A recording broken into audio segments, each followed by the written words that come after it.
सत्यनिष्ठ आर्य निकला बांग्लादेशी मुस्लिम सनीउर रहमान देवभूमि में साधु बनकर घूम रहा था, घुसपैठ गया। सबूत देख पुलिस प्रशासन में मच गया हड़कंप।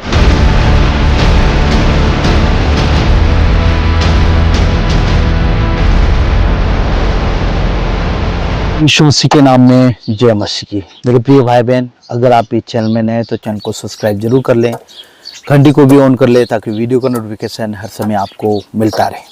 अभी जो आपने वीडियो देखा है, इस वीडियो के विषय में, इस व्यक्ति के विषय में आप सभी लोग जानते हैं, क्योंकि दिसंबर के समय में इस व्यक्ति ने एक चर्च में घुसकर वहाँ पर पास्टर के साथ में बदतमीजी किया था और कुछ लेडीज़ ने पास्टर को मारा भी था। इस प्रकार की जो घटना दिसंबर में हुआ था और प्रभु यीशु मसीह के बारे में और पवित्र बाइबल के बारे में भी अशब्द इस व्यक्ति ने कहा था। जी हाँ, और ये व्यक्ति का नाम है साधु सत्यानिष्ठ। जी हाँ, लेकिन अभी ये व्यक्ति को पुलिस ने गिरफ्तार कर लिया है। क्यों गिरफ्तार कर लिया है? क्योंकि ये एक बांग्लादेशी है और बांग्लादेशी होकर भारत में अवैध रूप से रह रहा था, एक साधु बनकर रह रहा था।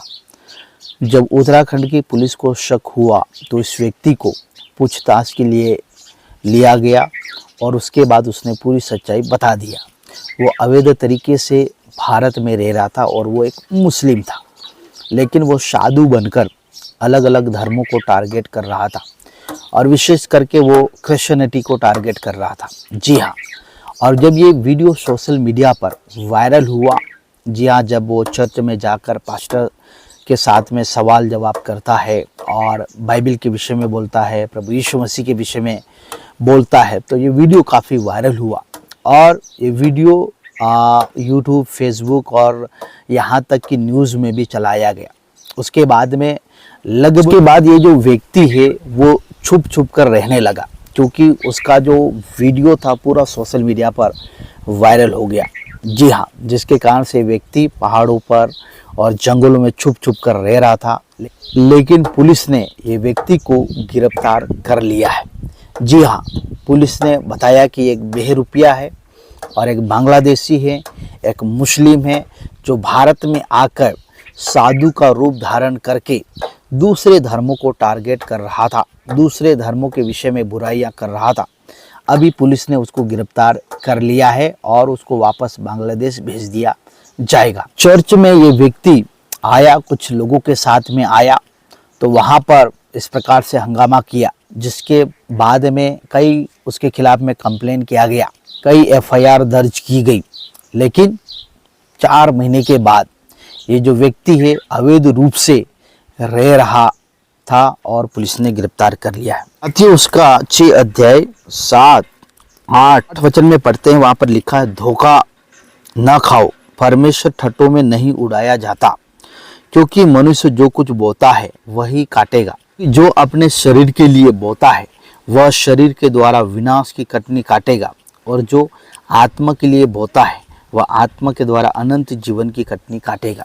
वचन में लिखा है कि धोखा ना खाओ, परमेश्वर ठट्ठों में नहीं उड़ाया जाता। जी हाँ, जो व्यक्ति है जो सत्यानिष्ठ साधु बनकर रह रहा था, लगातार मसीहत को टारगेट कर रहा था, लेकिन समय आने पर अभी इसको गिरफ्तार कर लिया गया है। निर्गमन 14:14 में लिखा है, यहोवा आप ही तुम्हारे लिए लड़ेगा, इसलिए तुम चुपचाप रहो।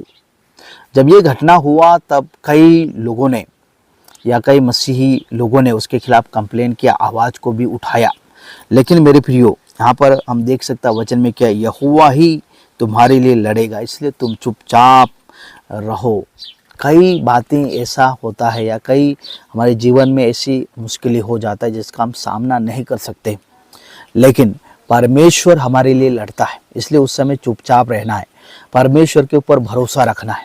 क्योंकि जो मिस्र का जो फिरौन है और उसकी सेना है वो इजराइलियों को पकड़ने के लिए आ रहे थे, लेकिन क्या होता है कि इजरायली लोग चिल्लाने लगते हैं, यहोवा की दुहाई देने लगते हैं, मूसा के विरोध में हो जाते हैं, बुड़बुड़ाने लगते हैं। लेकिन मूसा परमेश्वर के ऊपर विश्वास करता था। मूसा ने अपने ऊपर विश्वास नहीं किया, अपने ताकत के ऊपर विश्वास नहीं किया, उसने परमेश्वर का सामर्थ्य के ऊपर विश्वास किया और जो लाल समुद्र है वो दो भाग हो गया और वहाँ पर जो मिस्र की जो सेना है पूरी नष्ट हो गई। इसलिए मेरे प्रियो, कई बाबतें ऐसी हो सकता है, कई ऐसे मुश्किल हालात हमारे जीवन में हो सकता है जिसका सामना हम नहीं कर सकते, लेकिन हमें चुपचाप रहना है, परमेश्वर के ऊपर भरोसा रखना है, विश्वास और धीरज रखना है। परमेश्वर आप ही हमारे लिए लड़ेगा। तो ये जो व्यक्ति है पहले बहुत कुछ क्रिश्चियनिटी के विषय में बोल रहा था, दूसरे धर्मों को टारगेट कर रहा था, लेकिन समय आया और इस व्यक्ति को गिरफ्तार कर लिया गया है।